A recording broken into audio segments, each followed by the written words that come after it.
Okay, there's two ways to do plagiarism checking for an assignment. One is to add materials, and you go to an assignment and you name it and you put everything in and you find the assignment, and then you go to the external tool and you have to push in turnitin.com and the name, and then you submit. Uh, the negative is the kids are going to have to turn it in once as a normal assignment once you find it in Google, and twice for the turnin.com, and they don't sync. So a kid could theoretically turn it in one way, one assignment, and a completely different one the other one, unless the teacher were checking.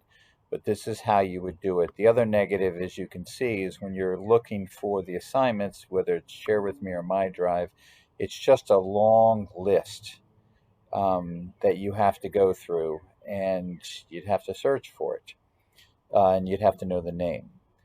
The better way is to go to Add Materials, go to Google Assignments, sync, put in whatever you need, the rubric, check plagiarism, and you're done. Now, good or bad, the kids can see the percentage they're going to get before they turn it in, but there's only one document, and it's easy to find the document you want to put in here because you just toggle to it, and you can go to shared items very quickly and put it in, and then you just add.